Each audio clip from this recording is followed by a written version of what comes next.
Assalamualaikum warahmatullahi wabarakatuh. Bismillahirrahmanirrahim. Alhamdulillahirabbil alamin.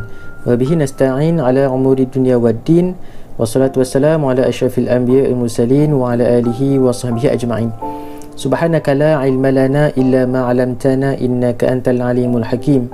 Qala rabbi shrah li sadri wa yassir li amri wahlul 'uqdatam min lisani yafqahu qawli. Alhamdulillah, syukur kepada Allah Subhanahu Wa Taala kita dipertemukan sekali lagi secara maya bersama Ustaz Zul Hisham Abidin dalam study online pendidikan Islam. Apa khabar abang kakak-kakak? Semoga dalam keadaan sihat walafiat insya-Allah. Selamat datang wa sahlan. Mungkin kali pertama berada di channel Hisham Abidin ini, kita akan bicarakan tentang pelajaran pendidikan Islam bagi KSSM sekolah menengah kan. Okey, apa abang tanya tadi apa abang bagaimana keadaan abang kakak tingkatan 2 kita? Mungkin bersama dengan kita pada kali ini abang kakak tingkatan 2. Semoga dalam bawah lembayung kurniaan Allah Subhanahu Wa Taala, perlindungan Allah Subhanahu Wa Taala insya-Allah. Jadi jom tanpa masa kita ke pelajaran yang seterusnya, pelajaran 16 untuk tajuk tayamum dengan debu suci. Tayamum dengan debu suci. Okey. Jadi tajuknya pun kita dah tahu, kita nak menceritakan tentang tayamum. Tayamum. Jadi tanpa masa jom kita teruskan dengan yang pertama. Kita duduk dalam keadaan yang tertib dan tenang, keadaan yang boleh mendatangkan barakah dalam menuntut ilmu kita.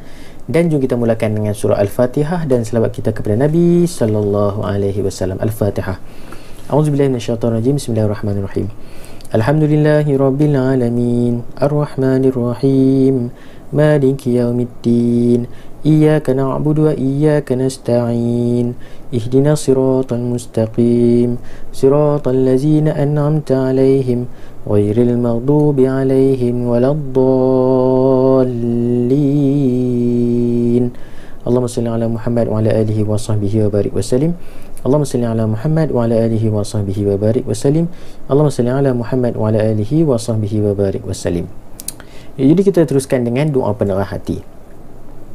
Bismillahirrahmanirrahim. Allahumma aftah alaina hikmataka wa anshur alaina min khazaini rahmatika ya arhamar rahimin. Alhamdulillahi rabbil alamin. Okey, pastikan semua pelatihan kita berada dalam keadaan yang terbaik. Buku teks, buku nota, buku tulis kita, buku kerja kita, pen, pensel, kertas, highlighter, semua ada lah. InsyaAllah nota Ustaz juga kita boleh kongsikan. Dan kita akan teruskan dengan ikhlaskan hati untuk belajar. Fokus untuk pelajaran pada hari ini, bidang yang perlu untuk abang kakak lebihkan, orang kata apa, tumpuan. Lebihkan tumpuan kerana ini adalah perkara yang mungkin kita akan beramal dengannya apabila dalam keadaan tertentu. Mungkin. Jadi jom kita teruskan dalam bidang fiqh. Muka surat, buku teks, muka surat 105 hingga 110. Dalam pelajaran 16, tayamum dengan debu suci, abang kakak tingkatan 2. Jom kita teruskan. Tanpa masa, kita mulakan dengan yang pertama, maksud tayamum. Besar ingat perkataan tayamum? Faham apa itu tayamum? Mungkin ada yang belum lagi memahami dengan lebih terperinci. Jadi jom kita pergi dulu dengan dari sudut bahasa. Ada dua bahasa dan istilah. Kita pergi dulu dari sudut bahasa, iaitu melakukan sesuatu dengan tujuan. Di sudut bahasa, tayamum ialah melakukan sesuatu dengan tujuan. Titik. Takat tu je. Manakala di sudut istilah, tayamum disebut sebagai menyapu debu tanah yang suci. 1. Ke muka dan 2 tangan. 2. Dengan cara tertentu. 3. Beserta niat. 4. Bagi menggantikan wuduk atau mandi wajib. 5. Ada berapa poin? 5. Sekali lagi, di sudut istilah tayamum disebut sebagai menyapu debu tanah yang suci, 1, ke muka dan 2 tangan, 2, dengan cara tertentu, 3, beserta niat, 4, bagi menggantikan wudu atau mandi wajib. Boleh? 5. Sudut istilah tayamum ada 5 poin di situ. Cantik. Teruskan dengan dalil naqli tayamum. Dalil naqli tayamum yang mana kita rujuk pada firman Allah Subhanahu Wa Taala, surah Al-Maidah ayat yang ke-6. Surah Al-Maidah ayat yang ke-6. Boleh sama-sama kita baca? A'udzubillahi minasyaitonirrajim. وإن كنتم مرضى أو على سفر أو جاء أحد منكم من الغائط أو لامستم النساء فلم تجدوا ماء فتيمموا صعيدا طيبا فامسحوا بوجوهكم وأيديكم منه ila akhir ayat. Sadaqallahul azim. Surah Al-Maidah ayat yang ke-6, yang bermaksud, dan jika kamu sakit yang dibawa maksud tidak boleh kena air. Maknanya kalau kena air akan lebih mendatangkan mudarat. Itu maksud sakit pada ayat ini. Atau dalam perjalanan, au safar, dalam perjalanan, atau salah seorang daripada kamu datang dari tempat buang air, au jaa ahadum minkum minal ghaiti, buang dari satu datang daripada tempat buang air, maknanya tempat buang hajat lah, menyelesaikan hajat, mai daripada tempat tersebut. Atau kamu menyentuh perempuan dalam keadaan berhadas lah ni, okey, au lamastumun nisa, sedang kamu tidak mendapat air, falam tajidu ma, tak ada ayat, falam tajidu ma, untuk berwuduk atau mandi, okey, maka hendaklah kamu bertayamum, fatayammamu sa'idan tayyiba, maknanya hendaklah kamu bertayamum dengan debu, tanah debu yang bersih. Famsahu biwujuhikum, bersapulah muka kamu, wa aidikum min, dan kedua-dua belah tangan kamu dengan tanah, yakni debu itu. Sadaqallahul azim.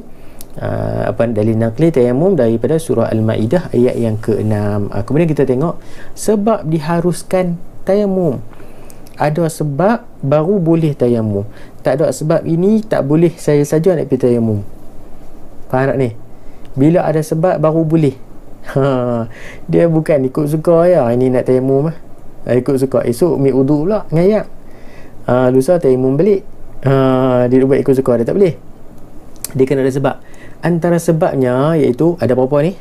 4. Yang pertama, tiada air atau tak cukup apa ni? Tak cukup air tu kerana keperluan lain seperti untuk dimakan atau diminum. Maknanya air tu cukup untuk makan atau minum saja. Kalau guna untuk wuduk air tu, maka makan atau minum tak boleh digunakan ataupun tak cukup. Bila tak cukup, boleh mendatangkan mudarat pada tubuh badan ataupun mudarat pada nyawa. Air tadi dah habis ambil wuduk dah.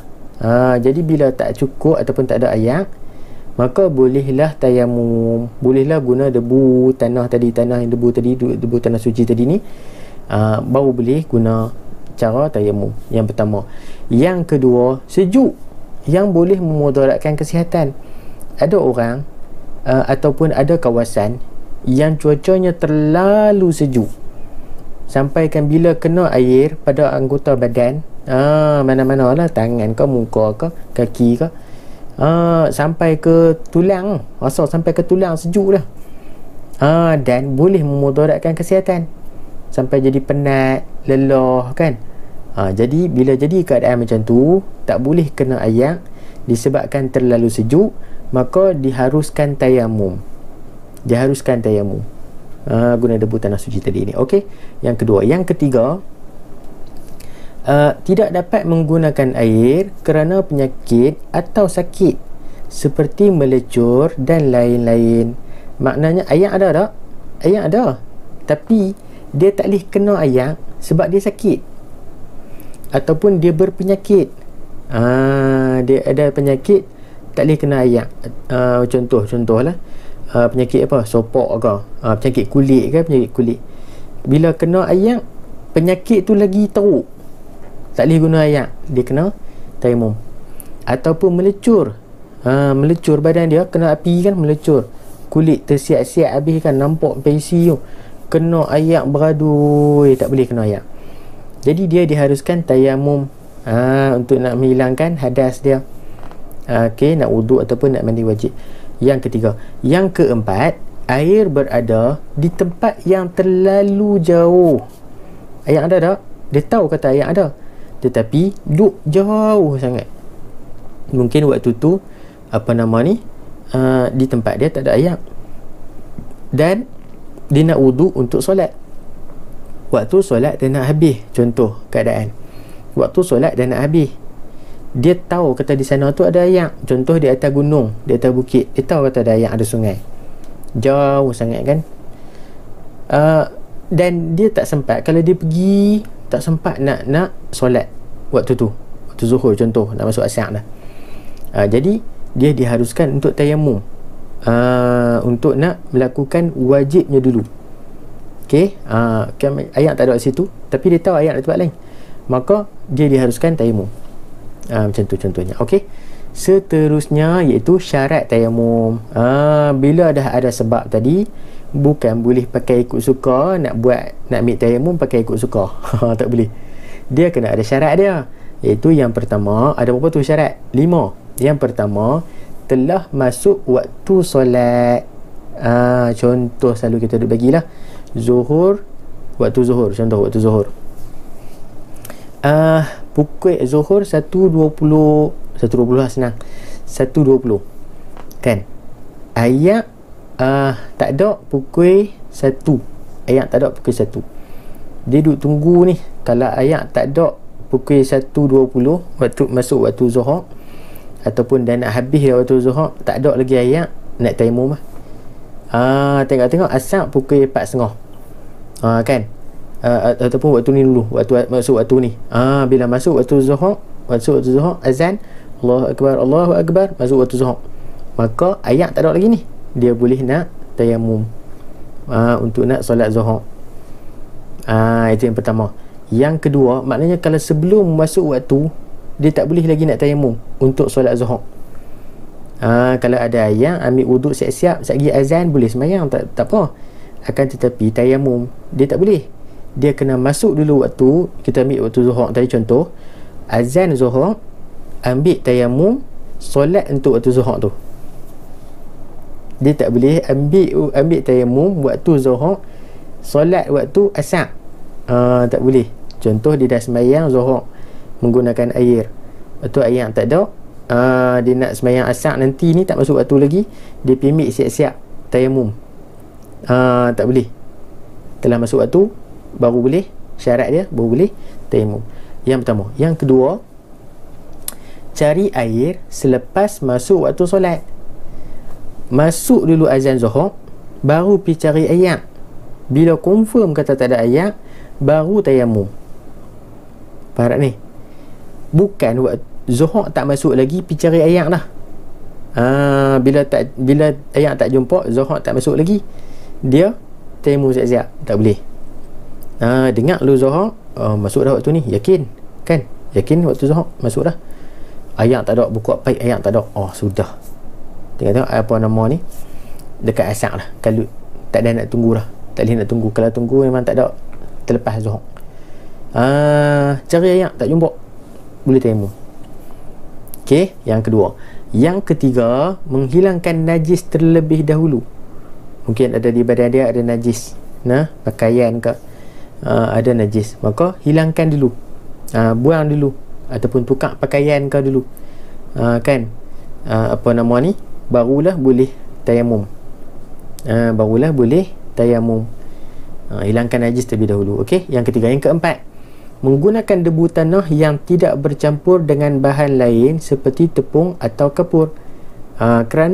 Kenapa disebutkan tepung? Contoh dia, tepung atau kapur, kerana warna dia sama dan juga dia punya sifat dia pun lebih kurang sama dengan debu tanah. Akan tetapi tepung dan kapur ataupun kapur tidak boleh digunakan untuk bersuci, melainkan debu tanah. Debu tanah, walaupun ada debu tanah, kita nak campur dengan tepung atau kapur yang kita anggap sifat dia lebih kurang sama, juga adalah tidak dibolehkan untuk digunakan sebagai alat untuk bertayamum, melainkan debu tanah yang 100% debu tanah, tak ada campur. Okey, yang keempat. Yang kelima, tentukan arah kiblat sebelum bertayamum. Nak tayamum, tengok arah kiblat mana. Bila dah dapat arah kiblat, barulah kita tayamum. Jangan kita tayamum ikut suka di mana tempat kita nak tayamum. Kita kena tentukan dulu arah kiblat kita. Okey, kita dah nampak, kita dah pasti, dah yakin, barulah kita mula bertayamum. Ini syarat tayamum ada berapa? 5. Masuk waktu solat, cari ayat bila masuk waktu solat tu. Kemudian bila tak jumpa ayat nak tayamum, hilangkan dulu najis. Bila hilang dah najis, barulah kita tengok pula ciri debu tanah tu. Bila dah okey, yakin debu tanah saja tak bercampur, kita tentukan arah kiblat, baru kita mulakan tayamum. Macam tu. 1, 2, 3 sampai 5 ni semua adalah turutan. Kena buat dulu nombor 1, lepas tu buat nombor 2 pula, nombor 3, nombor 4, nombor 5. Okey, dapat? Seterusnya kita pergi kepada rukun tayamum. Rukun ni maknanya apa? Perkara wajib. Maknanya perlu buat. Tak buat tak sah. Tak buat tak sah tayamum tersebut. Jadi rukun tayamum ada 4. Yang pertama niat. Okey, sebelum nak tayamum kena niat dulu. Niat di mana? Di hati. Lafaz di mulut kalau nak lafaz. Yang penting niat di hati. Okey, yang pertama. Yang kedua, menyapu debu tanah ke muka. Okey, yang pertama niat. Yang kedua, sapu debu tanah ke muka. Macam mana nak sapu? Sekejap lagi kita cerita. Okey, yang pertama niat. Yang kedua, sapu debu tanah ke muka. Yang ketiga, sapu debu tanah ke tangan. Pertama niat, 2 muka, 3 tangan, dan yang keempat tertib. Tertib ni apa? Mendahulukan apa yang dahulu, mengkemudiankan apa yang kemudian. Nombor 1 niat. Jangan niat tu duduk nombor 3. Dia kena niat nombor 1, kena buat dulu nombor 1. Itu maksud tertib. Mendahulukan mana yang dulu, mengkemudiankan mana yang kemudian. Okey, jadi ini 4 rukun tayamum. Dan kita tengok sunat tayamum. Sunat tayamum ni apa dia? Perkara yang kita buat dapat pahala, tak buat rugi. Bukan tak buat dosa. Tak buat rugi. Jadi kita tengok perkara sunat. Perlu buat tak? Buatlah. Benda boleh buat kan, dapat pahala. Yang pertama baca bismillah. Nak mula sapu sapu ke muka tu, bismillah dulu. Bismillahirrahmanirrahim, sapu. Okey, dapat pahala sunat. Tak baca boleh ke? Bismillah, tak apa. Tak batal. Kan? Sah. Yang kedua, merenggangkan jari tangan ketika menepuk debu tanah. Jari tangan kita macam ni. Renggang maksudnya buka. Lagu tu, renggang. Jangan kita duduk tepuk tangan duduk macam tu. Sekejap Ustaz Abang. Okey, jari renggang, sunat. Okey, tepuk sekejap gini ya. Yang kedua. Yang ketiga, menipiskan debu dengan melaga-lagakan kedua-dua tangan. Bila tepuk, nipis ni, kita duk buat macam ni je. Nipis. Jangan duk buat lagu tu. Macam ni. Gitu. Kenapa tak boleh buat lagu tu? Saya tak cerita. Okey, stay tune. Okey, yang ketiga. Yang keempat, mendahulukan sebelah atas muka. Atas muka atas mana? Ni, dahi. Kan, dahi sampai ke bawah. Mendahulukan atas. Jangan mula dari bawah. Kena mula dari atas. Itu maksud sunat tayamum, mendahulukan sebelah atas muka. Okey, cara sekali kita abang. Yang kelima, melebihkan sedikit sapuan dari sempadan muka. Sempadan muka ni sempadan ni, sempadan. Lebihkan sikit bawah dagu. Ataupun atas dahi ni, atas ubun-ubun ni. Lebih kat telinga ni, lebih sikit kat telinga sampai bawah dagu. Lebihkan sikit. Sunat yang kelima. Yang keenam, mendahulukan tangan sebelah kanan. Kanan mana? Kanan sini. Kanan Ustaz, tangan kanan. Okey, yang keenam. Yang ketujuh, melebihkan sedikit sapuan hingga pergelangan tangan. Okey, contoh kita tangan kanan, pergelangan pertengahan ni sapuan hingga pertengahan tangan. Pertengahan lengan sini lah. Kan? Sini. Okey, lebih sikit kan, sampai habis lengan lah. Okey, macam tu pertengahan. Lebih tak ada masalah. Okey, yang ketujuh. Yang ke-8, berturut-turut antara sapuan muka dan tangan. Berturut-turut apa? Lepas muka terus buat tangan. Jangan lepas muka pi berjalan pusing kan, ambil angin dulu kan, sambung pula buat tangan pula. Tak boleh, dia kena berturut. Tiada selingan ataupun tiada selang masa antara pelakuan sapu muka dan tangan. Okey, yang ke-8. Dan yang ke-9, berdoa. Ini adalah sunat tayamum. Jadi kita akan pergi dengan lebih lanjut cara bertayamum. Inilah yang kita akan amalkan apabila kita berhadapan dalam situasi yang Ustaz sebutkan tadi ni. Syarat tayamum kan, kemudian rukun tayamum. Okey. Jadi cara bertayamum ialah, tengok dulu petunjuk di bawah. Ada rukun tayamum dan sunat tayamum. Yang kita tengok tadi ni rukun dan sunat tayamum. Okey. Jadi kita pergi dulu yang pertama, membaca bismillah. Baca bismillah macam mana? Bismillahirrahmanirrahim lah. Basmalah tu kan. Bismillahirrahmanirrahim. Ia adalah rukun ke sunat tayamum? Bismillah. Sunat tayamum. Tu yang kuning tu. Sunat tayamum. Tak baca tak apa ke? Tak apa, rugi. Bacalah kan. Okey, baca bismillah. Sebelum nak mula ni, yang pertama, niat dalam hati. Niat adalah perkara rukun ke sunat? Sunat, rukun. Jangan salah tu kan, kalau biru tu kan. Rukun. Jadi yang pertama rukunnya adalah niat. Niat dalam hati. Lafaz niat macam mana? Nawaitu tayammuma listibahati fardis salati lillahi ta'ala. Sahaja aku bertayamum untuk mengharuskan solat fardu kerana Allah Ta'ala. Sekali lagi. Nawaitu tayammuma listibahati fardis salati lillahi ta'ala. Boleh. InsyaAllah sama-sama kita apa. Yang pertama. Yang kedua, nak baca niat dalam bahasa Melayu, boleh ke? Boleh, tak ada masalah. Paling simple. Saja aku bertayamum kerana Allah Ta'ala. Boleh ke? Boleh. Tak ada masalah. Yang penting niat. Kalau tak niat, sah tak? Tak sah. Simple tak simple? Simple. Tapi jangan menyimpelkan sangat pula. Tak boleh. Dia kena ikut syarat dan juga kriteria niat itu sendiri. Okey. Saja aku bertayamum untuk mengharuskan solat fardu kerana Allah Ta'ala. Yang pertama. Okey. Kemudian kita buat apa pula?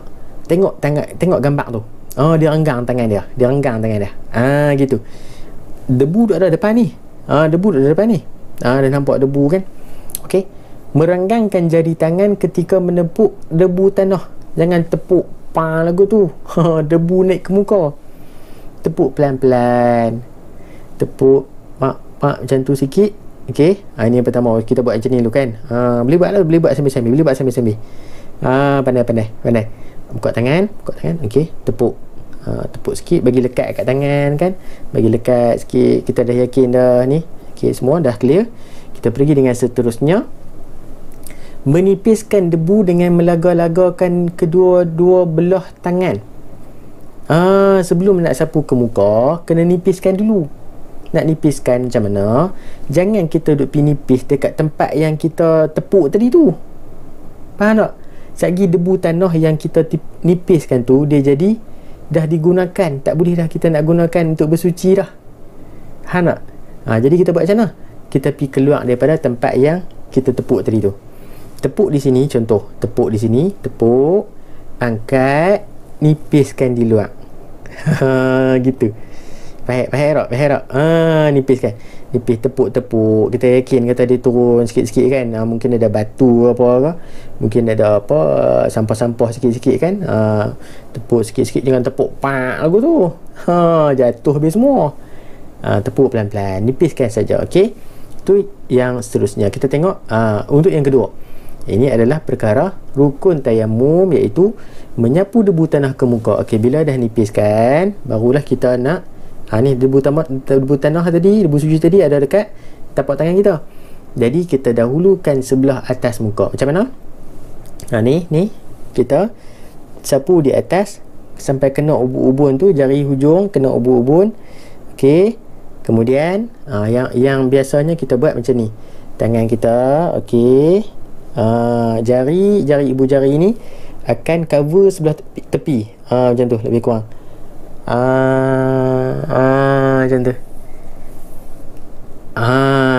Gitu. Faham tak?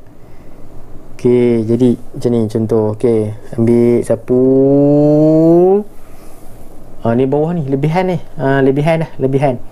Bawah, buang. Jangan duk pi sapu macam pakai bedak tu. Tak boleh. Dia kena sekali sapuan je. Kalau sapuan banyak nyanyi banyak kali sapuan banyak kali, dia jadi debu tu telah digunakan. Kalau air dipanggil air mustakmal. Okey. Dia tak boleh, dia kena sekali saja. Okey, debu tanah tu digunakan sekali saja. Okey. Dah selesai. Okey. Yang pertama. Okey. Seterusnya, okey, ni yang tadi ni, ni Ustaz buat dulu dah. Okey, merenggangkan jari tangan, jangan tutup gitu. Dia kena buka. Ni sampai ke telinga. Lepas tu baru kita tarik. Gitu. Okey, boleh untuk muka. Merenggangkan jari tangan ketika menepuk debu tanah. Okey. Ini merenggangkan jari tangan balik lah. Bila dah sapu, okey, buka balik tangan tadi. Kita buat macam balik tadi ni. Tempat tadi kan sini tempat kita tepuk debu. Okey, kita letak. Okey, tepuk, angkat, kemudian kita buang dulu pula. Nipiskan debu dulu, letak tepi. Macam yang muka tadi tu. Tapi kita nak sapu tangan pula. Nak sapu tangan, kita mula belah kanan. Jadi nak sapu guna tangan mana? Tangan kiri. Tak? Jadi debu ni duduk tang ni.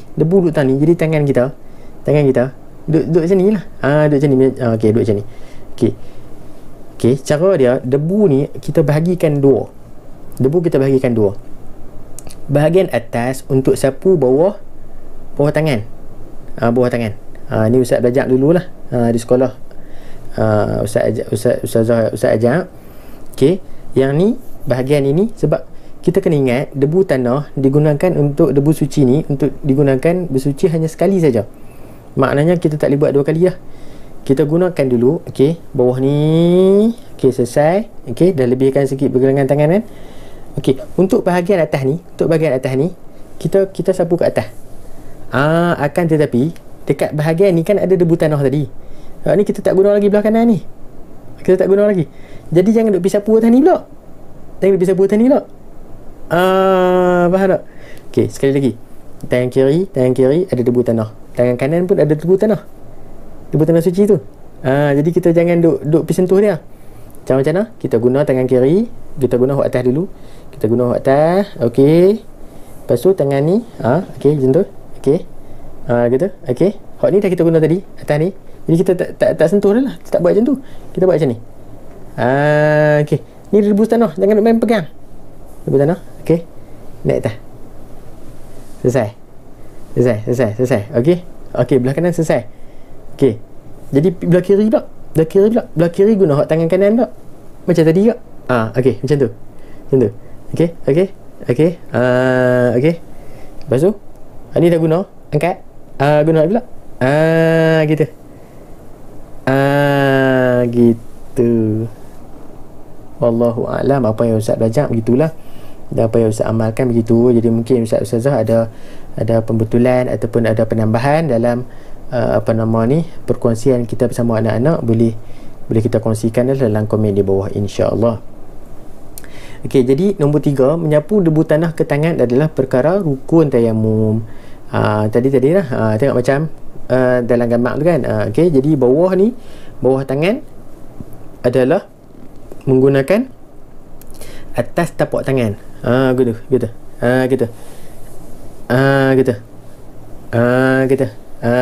Macam tu lebih kurang. Okey. Dapat. Cantik. Boleh amal lah, boleh kita try lah. Ambil lah tepung ke, ambil lah bedak ke. Bedak adik kita kan, bedak kita wangi kan. Ambil try. Tepuk tak tepi. Okey, muka habis, selesai.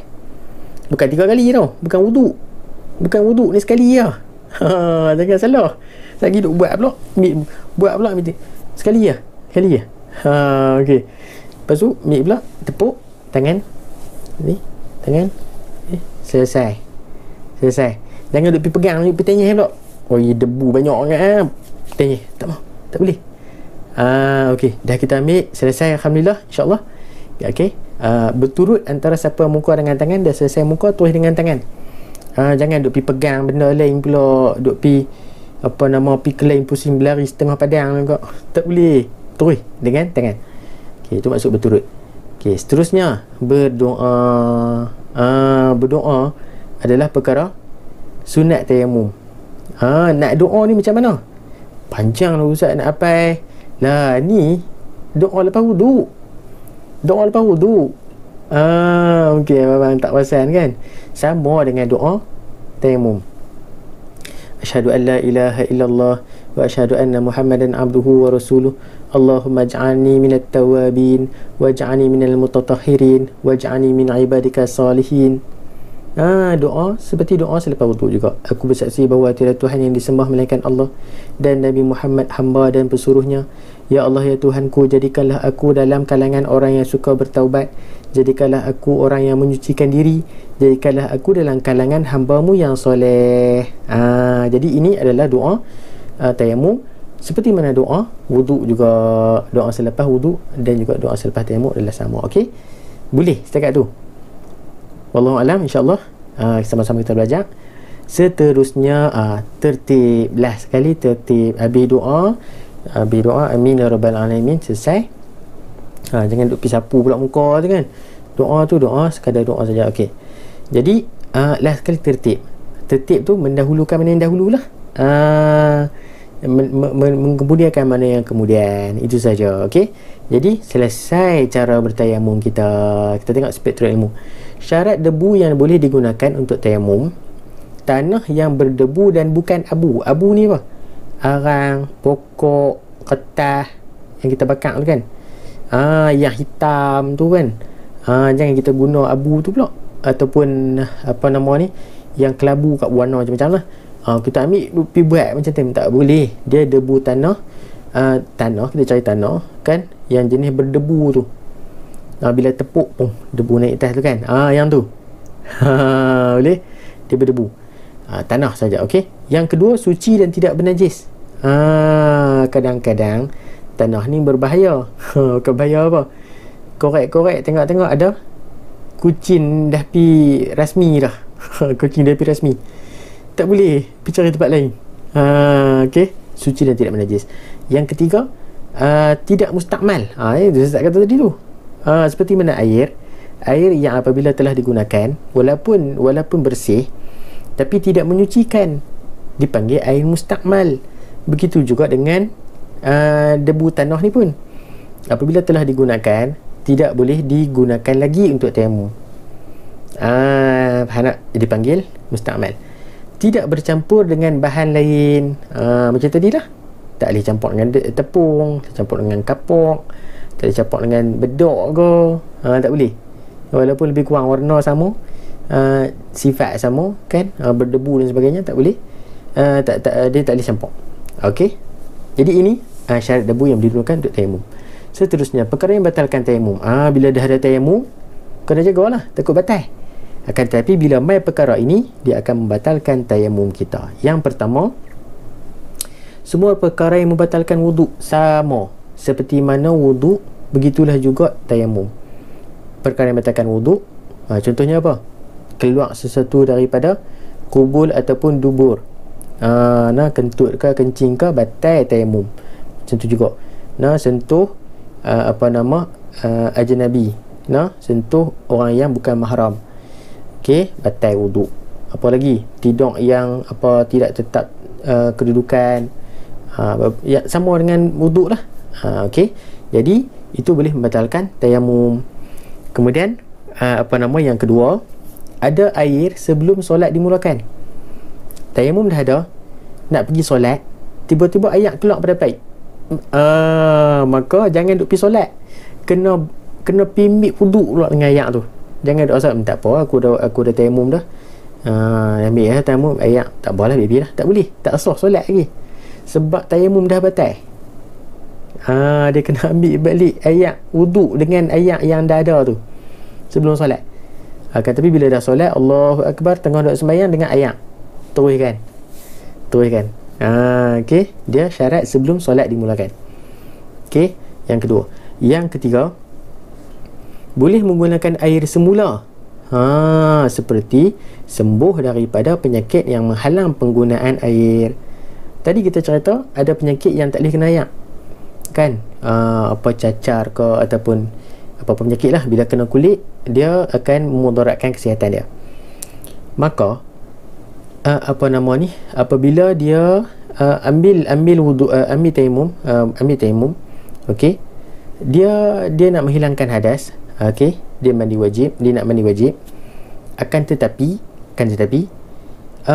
dia boleh guna air semula. Doktor kata dah sihat dah ni, dah boleh kena air dah, dan dia pun bila kena air rasa okey dah. Jadi dia kena ambil mandi ni, kita nak sebut tentang mandi hadas lah, mandi wajib balik dengan air yang ada balik tu lah, yang boleh digunakan tu lah. Faham tak? Ni lebih kepada mandi wajib lah, mandi wajib. Jadi sebelum ni duduk mandi wajib dengan tayamum sebab tak boleh kena air. Akan tapi dah boleh guna air, dia nak mandi wajib, dia kena mandi guna air balik. Boleh. Yang ketiga. Yang keempat, yang keempat tak ada, yang ketiga saja. Okey, jadi itu tadi perkara yang batalkan tayamum. Boleh dapat insya-Allah. Berapa perkara? 3. Yang seterusnya, hikmah disyariatkan tayamum. Bila kita dapat rukhsah, dipanggil rukhsah. Rukhsah adalah orang kata apa? Kemudahan, keringanan dalam melakukan ibadah. Dengan Allah mengurniakan kita dengan kemudahan bertayamum apabila tiada air ataupun tidak boleh kena air dan sebagainya. Macam cerita tadi ni, apa hikmah dia, apa manfaat dia, kebaikan yang kita dapat daripada ibadah tayamum ini ialah yang pertama, menjaga kesucian dan kemuliaan agama kerana melaksanakan solat dalam apa-apa jua keadaan. Solat nombor 1, walau macam mana pun kena solat, tak boleh kena air, ada cara dia, tayamum. Jangan tak boleh kena air beralasan tak boleh solat. Ada, Islam dah ajar tak boleh kena air ataupun tak ada air, kena tayamum untuk melakukan solat dalam apa jua keadaan. Kerana apa? Nak menjaga kesucian dan kemuliaan agama. Yang pertama. Yang kedua, menunjukkan kasih sayang Allah Subhanahu Wa Taala kerana memberi keringanan untuk melakukan ibadah dalam apa-apa jua keadaan. Allah sayang kita, Allah bagi kemudahan kepada kita, Allah tidak akan menzalimi hambanya. Allahumma salli ala Muhammad. Yang mana ada di antara hambanya yang dalam kesukaran kan, tidak boleh kena air, tak ada air, sukar, maka Allah beri keringanan kepadanya untuk menggunakan debu tanah yang suci untuk bertayamum, boleh melakukan ibadah apa jua keadaan. Yang kedua. Yang ketiga, memelihara kesihatan badan daripada kemudaratan, kerana antara tujuan tayamum termasuklah untuk mengelakkan penyakit daripada semakin merebak atau lambat sembuh. Ada waktu apabila penyakit ni, waktu penyakit yang bila kena ayak lagi teruk, lagi mudarat. Jadi tujuan disyariatkan tayamum untuk memelihara kesihatan badan manusia itu sendiri. Allah selamat. Jadi antara hikmahnya.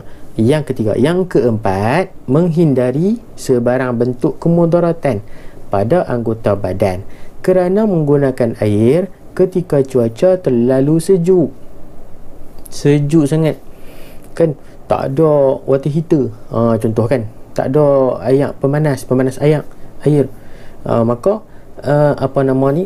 memang tak boleh. Kalau kena air mungkin memudaratkan kesihatan, penat lelah, jadi kerak kau kan, jadi tak sihat kau, batuk ke, sel semua ke. Jadi Allah bagi keringanan kepada umatnya ataupun kepada hambanya untuk melakukan ibadah dalam apa jua keadaan dengan memberikan pensyariatan tayamum, menggantikan wuduk. Kerana menggunakan wuduk ketika cuaca sejuk boleh memudaratkan anggota badan. Allah selamat. Jadi ini umat Islam akan dapat apabila disyariatkan tayamum. Boleh takat tu. Cantik. Okey, seterusnya sekian, terima kasih. Wallahu a'lam. Pelajaran 16, tayamum dengan debu suci tingkatan 2. Macam abang angkat agak boleh amal lah agak-agak. InsyaAllah. Memang perkara ini kita jarang amal kan, ada setengah keadaan saja kan. Namun begitu perlu untuk kita ambil maklum, untuk kita dapatkan ilmu, kerana ini adalah cabang dalam bidang fiqh yang berkaitan dengan syarat untuk ibadah kita diterima oleh Allah Subhanahu Wa Taala.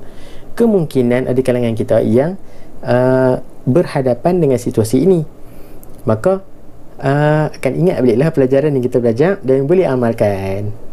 Boleh tahu tu. InsyaAllah moga bermanfaat untuk semua. Wallahu ta'ala alam. Terima kasih kepada yang menonton. Terima kasih Abang Kakak. Terima kasih Ustaz-Ustazah. Terima kasih abang ayah, ibu-ibu yang sudi bersama dengan Ustaz secara maya pada kali ini. Minta ampun anda ada kekurangan, kesilapan sepanjang perkongsian kita. InsyaAllah yang baik itu datang pada Allah Subhanahu Wa Taala, dan yang kurang itu lemahnya diri yang menyampaikan ini. Wallahu ta'ala alam. Kita jumpa lagi dalam perkongsian seterusnya. Jangan lupa like, komen, share dan subscribe channel Ustaz Rohisham Abidin. Tekan butang notifikasi untuk dapatkan lebih info dan update terkini di channel Rohisham Abidin. Kita jumpa lagi. Terima kasih banyak-banyak. Assalamualaikum warahmatullahi wabarakatuh.